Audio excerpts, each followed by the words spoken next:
네, 요 앞에 조그만 화분 또 두 개가 왔네요. 이쁜 게. 김경자 권사님이 키워오셨나요? 네, 제가 한번 잘 키워보겠습니다.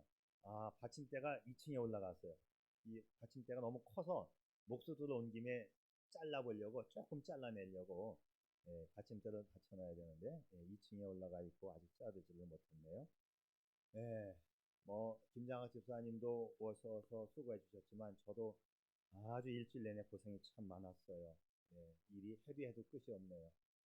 자, 이제 한 주간만 있으면 2층 잘 정리가 될 것 같아요. 자, 말씀 나누겠습니다. 성경적 직분자 선출. 직분자 선출하는 과정이 오늘 본문에 나와 있어서 사도행전 1장 21절에서 26절의 말씀을 가지고 성경적 직분자 선출은 어떤 과정을 통해서 이루어졌는가를 함께 나누겠습니다. 자, 우리가 알다시피 하나님은요, 사람을 통해서 일을 하십니다. 그래서 교회는 사람이 필요해요. 일꾼이 필요하다는 거죠. 제자들이 예루살렘에서 성령님을 기다리는 것보다 더 먼저 해야 할 일이 있었지요. 그것은 결혼된 사도 한 명을 충원하는 일입니다. 가룟 유다가 없어진 자리를 채우는 것, 요즘 말로 말하면 보궐선거가 되겠지요. 자, 오늘 말씀은 사도를 보궐선거하는 장면이 기록되고 있는데요. 예수님도 본격적인 사역을 시작하기에 앞서서 12명의 제자를 먼저 뽑아놓고 예수님의 사역이 시작된 것처럼 예수님이 승천하신 후에 교회가 세워지기 전에 먼저 12사도의 부족한 수 한 명을 채우고 바로 이어서 성령이 임하시면서 오순절 교회가 탄생을 하지요. 교회가 처음 세워지던 그날, 그 자리에는 많은 사람들이 모여서 약속하신 성령을 기다리고 있었습니다. 우선 11명의 사도가 있었고 11명의 사도가 모두 명단까지 공개되고 있었습니다. 그러니까는 그 자리에 있었던 사도가 굉장히 중요하다는 것이고요. 그리고 명단은 공개되지 않았지만 그 자리에 120명의 성도가 모여서 성령을 사모하고 있었다고 기록하고 있지요. 자, 그때 베드로 사도가 나와서 직분자 선출의 당위성과 어떤 사람을 선출해야 하는가, 베드로가 나와서 선출 방법을 설명합니다. 자, 다시 말씀드리지만 그때 베드로가 나와서 했던 것은 베드로가 제일 연장자 사도였기 때문입니다. 연장자. 이 베드로가 자신을 장로라고 부르거든요. 베드로 전서에 보게 되면 그 장로라고 하는 뜻이 연장자라는 말을 제가 드렸지요.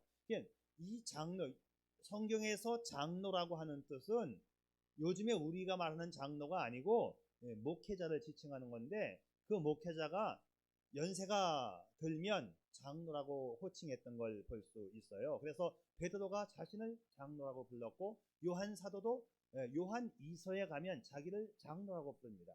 요한복음에서는 자기를 장로라고 부르지 않아요. 요한 사도는 그때만 해도 요한복음을 쓸 때는 아직 어릴 때였었고, 또 요한 2서 저 뒤에 있는 책을 쓸 때는 연세가 들었을 때에는 자기 자신도 나는 이제 장로다 이렇게 이야기를 하죠. 그래서 장로라고 하는 것은 요즘 우리가 말하는 장로하고는 다른 거예요. 목회자 중에서 나이가 좀 들었다는 그런 뜻으로 이해를 하면 되는데, 제가 자꾸 이 말씀을 드리는 이유는 이게 이상스럽게도 잘 이해를 못하고 성경에 나와 있는 장로가 요즘의 장로를 해석하는 목사님들도 많고, 인터넷을 찾아봐도 다 그렇게 설명을 또 많이들 해놓고 있어요. 그래서 제가 성경적인 예까지 들어가면서 설명하고 또 설명하는 거예요. 자, 그렇습니다. 정말 하나님 말씀을 가급적이면 틀리지 않고 정확하게 이해하는 것이 너무나 중요하지요.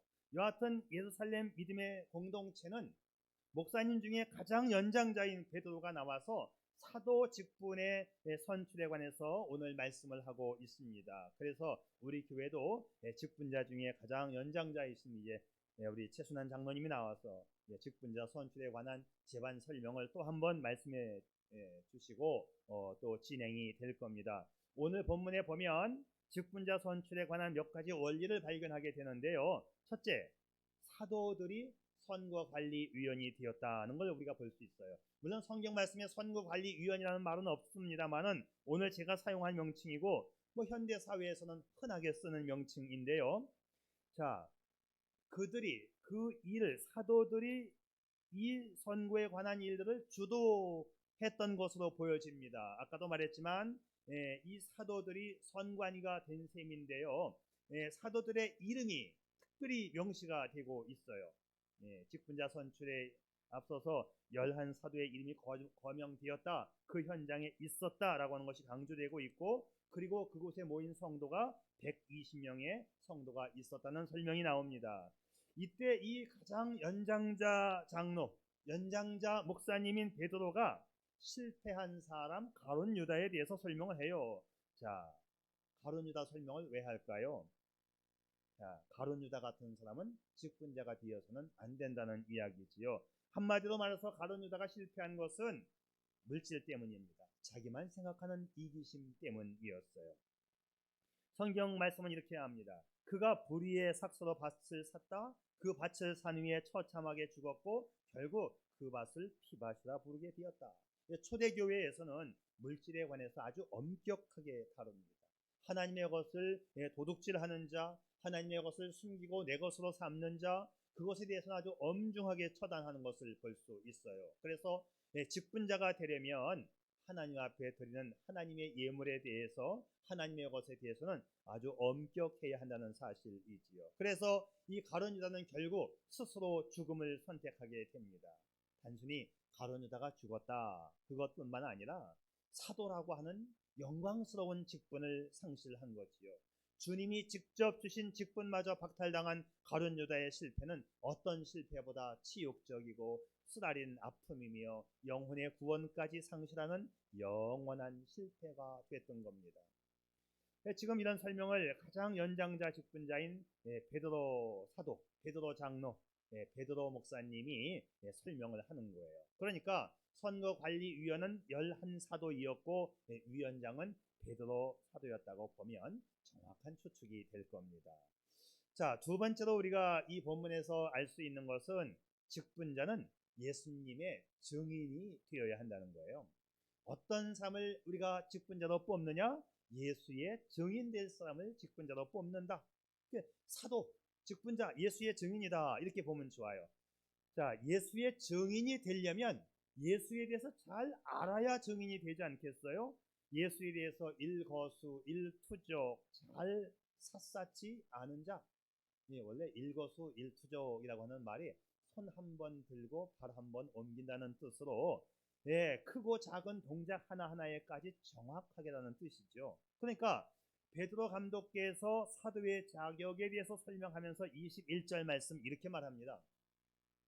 요한의 세례로부터 우리 가운데서 올려져 가신 날까지 주 예수께서 우리 가운데 출입하실 때에 항상 우리와 함께 다니던 사람 중에 하나를 세웁시다.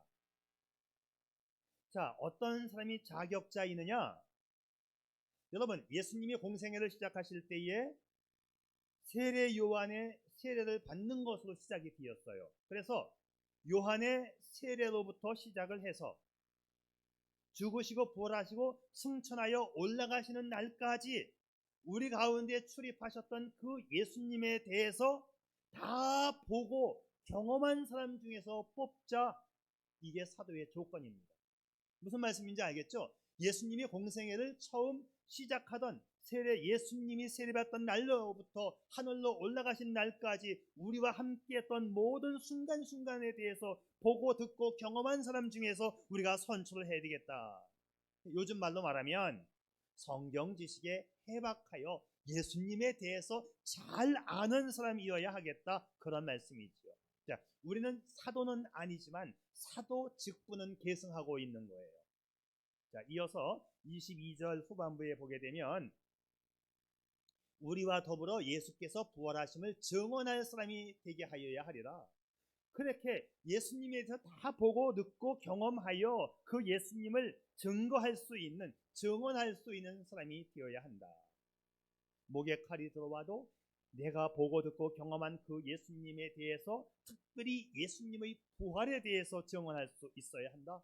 사람이 죽었다가 살아나는 것은 사람들이 믿기 어려운 일인데 우리 예수님의 부활에 대해서 증언할 수 있는 사람이어야 한다. 성경에 대한 해박한 지식이 있어 예수에 대하여 설명할 수 있는 사람이 직분자이어야 한다. 단순히 예수에 대해서 아는 사람이 아니라 예수를 증언할 수 있는 사람, 알고 행동까지 포함시킬 수 있는 사람, 전도지를 들고 세상으로 나갈 수 있는 사람, 세상에 나가서 예수를 설명할 수 있는 사람이어야 한다. 그런 뜻이지요. 자, 그러니까 쉽게 말하면 예수로 살아가는 사람, 예수 위에 죽고 예수 위에 살아가는 사람을 우리가 직분자로 선택해야 한다. 이런 말이 있어요. 신언서판이라는 말이 있는데 중국 당나라 때 인재를 등용할 때 사용되었던 말입니다. 신언서판. 신, 몸과 용모와 언변과 글씨와 판단력이 뛰어난 사람을 인재로 써야 한다. 그런 말인데요. 우리 교회에서는 이런 신언서판 이런 건 따지지 않습니다. 용모, 언변 중요하지 않아요. 내가 예수에 대해서 잘 알고 있고 예수로 살고 있고 예수에 대하여 죽기로 결심한 이런 사람들로 결정되어야 한다는 것이지요. 초대교회 때는 복음이 위협받는 시대였었기 때문에 목숨 걸고 예수를 증언할 사람이 필요했어요. 자, 요즘 시대는 복음이 위협받지는 않습니다. 저는 무엇보다도 마음가짐의 문제라고 생각해요. 우리의 마음이 먼저이고 실천이 따라오는 사람이 직분자이어야 한다. 소박하면서도 실천적인 사람, 소박하면서도 예수로 살아가는 사람이 직분자가 되어야 한다는 말씀이지요. 한 구두수 선공이 추운 겨울날 문을 활짝 열어놓고 일하는 걸 보면서 영국의 소설가인 제롬이 의아해서 물었어요. 아니, 왜 이 추운데 문을 열어놓고 구두를 닦습니까? 그랬더니 이분 하는 얘기가 가슴을 뭉클하게 하는데, 혹시 주님이 지나가시게 되면 쉽게 들어오실 수 있도록 문 열어놓고 일을 합니다.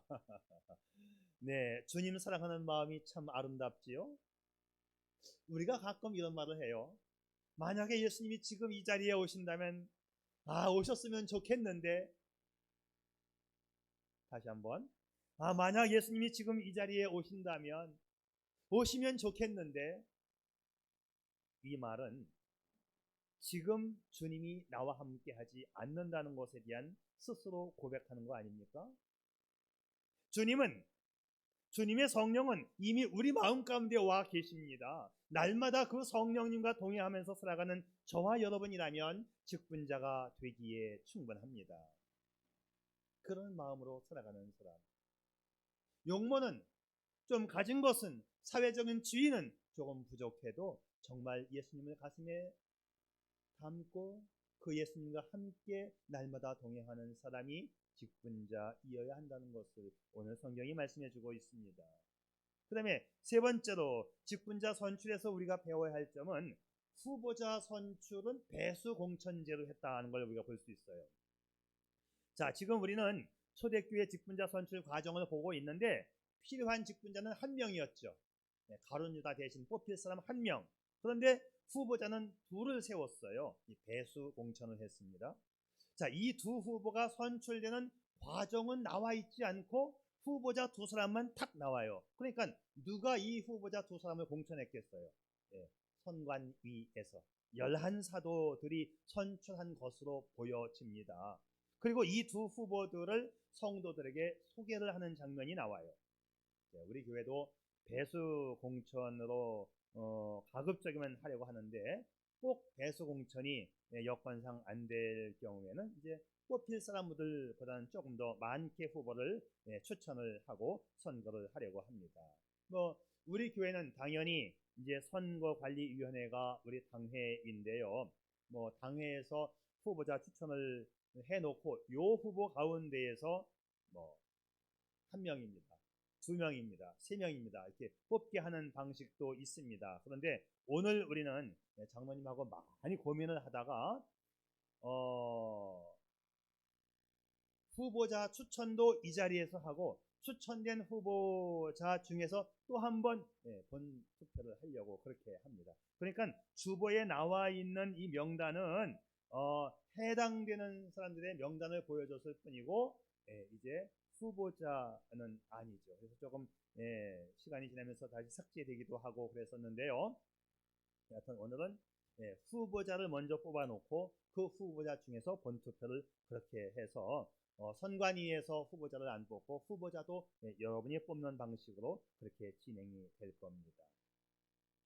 자, 그런데 성경을 보면서 약간 의아해하는, 좀 고개가 갸우뚱하는 부분이 하나 있어요. 뭐냐 하면 후보자 공천까지는 아주 신중했어요. 오늘 성경을 보면 후보자 공천까지 이 두 사람이 후보자입니다 라고 후보자 공천까지는 사도들이 선관위에서 잘 신중하게 해놨는데 나머지는 어떻게 보면 신중한 것 같지 않아요. 나머지는 성령께 맡기는 걸 우리가 볼 수 있어요. 자, 이렇게 되어 있습니다. 그들이 기도하여 이르되 뭇 사람의 마음을 아시는 주여, 이 두 사람 중에 누가 주님께 택하신 바 되어 봉사와 및 사도의 직무를 대신할 자를 보이시옵소서. 이 말씀이 무슨 말씀이냐 하면 우리 선관위는 여기까지입니다. 이 두 사람을 세워놓는 것까지만 우리 선관위가 했고요. 나머지는 성령님께서 이 두 사람 중에 한 명을 성령님이 뽑아주세요. 봉사와 사도의 직무를 대신할 사람을 성령님이 뽑아주세요. 이렇게 기도하고 바로 투표에 들어가는 모습을 볼 수 있어요. 자, 하나님의 말씀과 그리고 현실을 연결하고 바르게 실천하는 것은 사실상 우리 인간이 하는 게 아니고 성령께서 인도하심으로만 가능합니다. 온전한 기도로 간구하고 나면 성령께서 인도해 가시고 그 가운데 하나님의 뜻을 이루어가는 거지요. 자, 기도하면서 준비했는데 투표 방식이 제비뽑기 방식이었어요. 오늘 성경에는 제비뽑기로 나옵니다. 이거 참 이상하네. 예, 두 명을 선출하는 데까지는 열심히 했는데 그 뒤로는 이제 성령님께 맡기는 거예요. 누가 뽑힐지 몰라, 우리는 성령님 알아서 해주세요 하면서 제비뽑기. 그런데 이 제비뽑기 방식은 구약 성경에서부터 많이 쓰여지던 방식이에요. 잠언 16장에 이렇게 되어 있지요. 제비는 사람이 뽑지만 모든 일을 작정하기는 여호와께 있느니라. 그래서 많이 기도하고 준비하고 하나님께 맡기는 거예요. 그래서 구약 시대의 제비뽑기 방식 가운데서 예를 들면 이제 두 명이잖아요. 요셉과 마띠아. 이 통에다가 두 사람의 이름을 집어넣고 막 흔들어서 먼저 밖으로 튀어나오는 사람이 이제 당선되는 뭐 이런 방식이 구약 시대에 많이 사용되었어요. 우리는 둘 중에 누가 될지 모르겠습니다. 이제는 하나님이 해주세요 했던 겁니다. 자, 그런데 오늘 우리는 제비뽑기로 하지 않고 직선제 투표 방식을 채택하겠습니다. 그래서 시간이 조금 걸릴 거예요. 자, 마지막으로 사도 선출 과정에서 또 하나 배울 점이 있어요. 또 하나 배울 점이 뭐냐면 선출 이후에는 아무런 문제가 없었다. 초대교회 직분자 선출에서 배울 점, 아무 말이 없었어요. 끝난 다음에 누가 되었네? 야, 누가 될 줄 알았는데 안 됐네? 이런 말이 없어요. 후보자까지 올라왔던 요셉, 이 사람 참 유명한 사람입니다. 이름이 다양해요. 우선 바사바, 별명은 유수도, 또 다른 이름 요셉. 결국 이 사람은 사회적인 직함이 참 많았던 사람인 것 같아요. 그리고 유명했던 사람인 것 같습니다. 마띠아는 그냥 마띠아 이렇게만 소개가 되었는데 이 사람에 대해서는 직함도 많아요. 이름이 많아요. 근데 투표를 하고 보니까, 제비뽑기를 하고 보니까 사람의 생각과는 달리 유명한 요셉과 바사바, 유수도는 떨어지고 한 번 이름만 소개되었던 마띠아가 선출되니라 이렇게 되었어요. 아니, 이럴 수가 있겠지 했지만 이 믿음의 공동체는 이의를 제기하지 않습니다. 탈락한 자 본인도 투표 결과를 받아들입니다. 이것이 또한 우리가 배울 점이에요. 직분자를 세운 후에 교회가 셀럽되어지고 교회는 평온하게 그러나 더 뜨겁게 성령을 사모하며 성장해가는 모습이 보여집니다. 참 아름다운 직분자 선출 과정이었습니다. 우리 교회도 직분자 선출이 이루어지고 평온하고 아름답게, 그러면서도 초대교회처럼 뜨겁게 성령님의 인도를 사모하며 나아가는 우리 반석교회이기를 축복합니다. 아멘. 네, 기도합니다.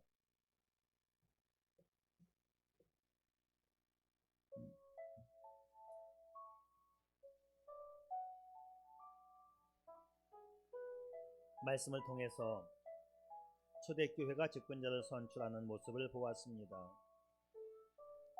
교회의 직분자는 반드시 필요했습니다.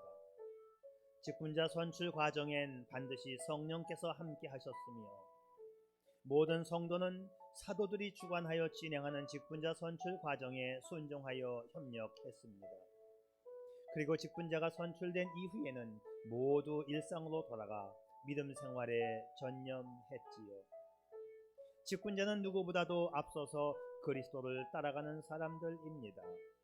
그래서 직분자는 예수의 부활의 증인이 되어야 하며 봉사의 일과 사도의 직무를 해야 한다 했습니다. 특별히 오늘 우리는 초대교회의 직분자 선출 과정이 아주 은혜로웠음을 보게 됩니다. 모든 사람의 마음을 다 아시는 주께서 두 사람 가운데서 누구를 뽑아서 봉사의 일과 사도의 직무를 맡기시는지 이 모든 것을 성령께 맡기고 따라가는 모습이 참으로 아름다웠습니다.